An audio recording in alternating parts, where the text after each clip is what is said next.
Hi, I'm Marty Nemko. So much has been written on leadership, and much of it's common sense. You should be smart, driven, flexible, reasonably at least ethical, and balance reflection with decisiveness as the situation requires. So I haven't felt much need to write or talk about leadership. But I just finished reading a book on leadership that's motivating me to write something.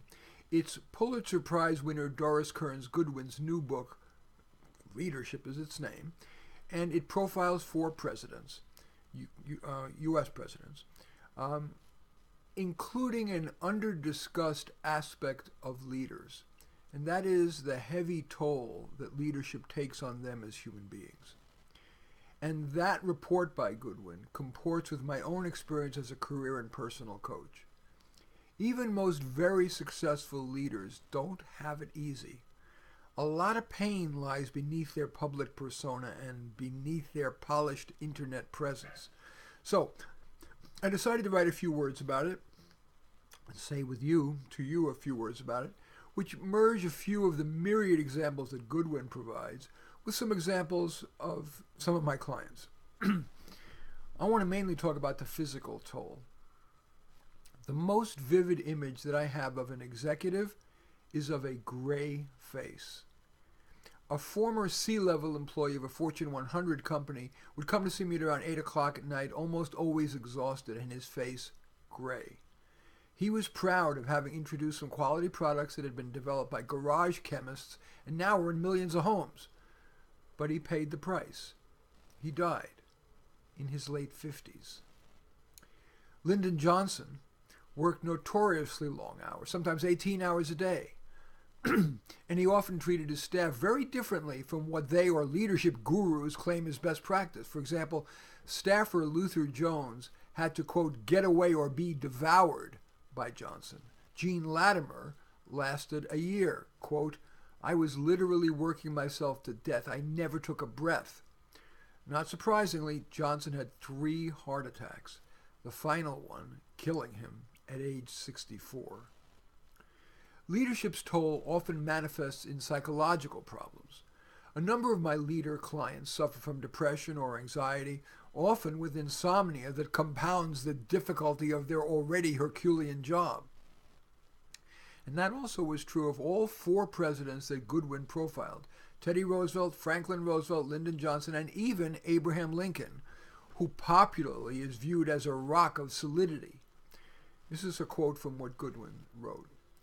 Lincoln was engulfed by sadness, revealing a pensive, melancholy side to his temperament that became more pronounced as time went by.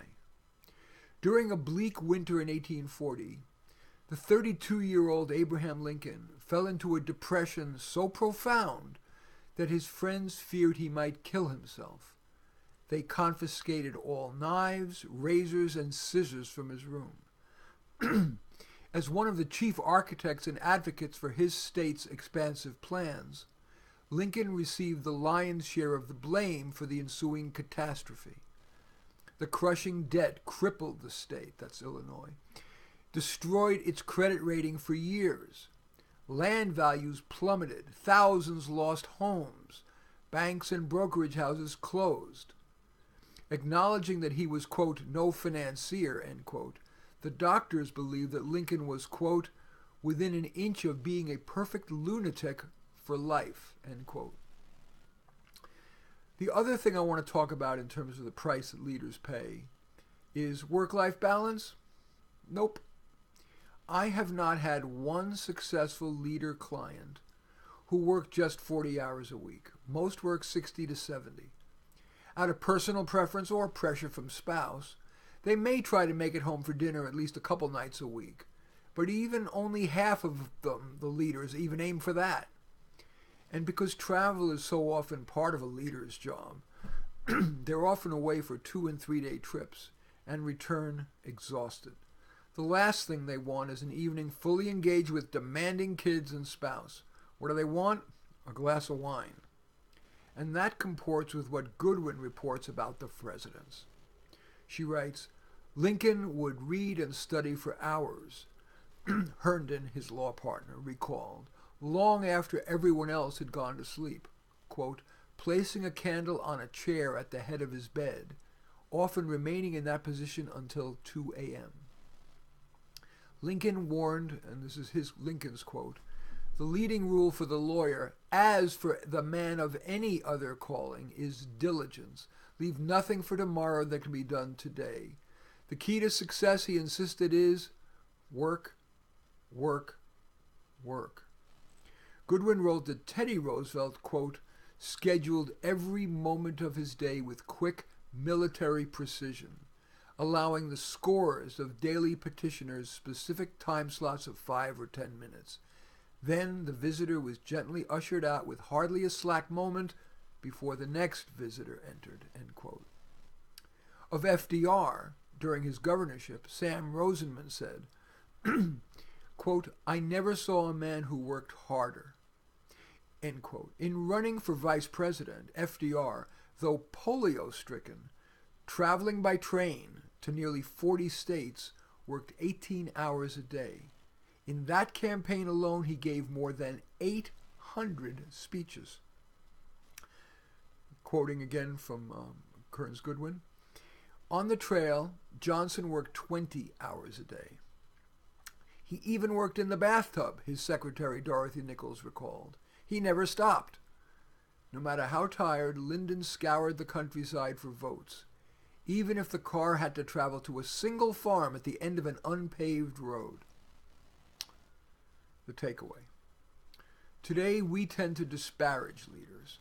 We see them as emblematic of the gap between rich and poor, and we overgeneralize from the media-trumpeted bad actors to the belief that most leaders' wealth is ill-begotten. That does not comport with my experience, and it unfairly tarnishes the presidents profiled by Goodwin. Most leaders aren't saints.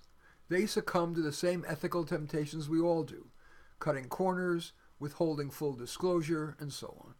But I can say that in my experience, at least, as a group, leaders are unusually intelligent, diligent, and usually are driven more by wanting to make a difference than by wanting to make more money. So, in my view, you could do worse than to look at the leaders in your life without a jaundiced eye. As usual, I welcome your subscribing to my channel, to giving a thumbs up, and if necessary, a thumbs down below, making a comment, or sharing in social media. In any event, I do appreciate your watching. I am Marty Nemko.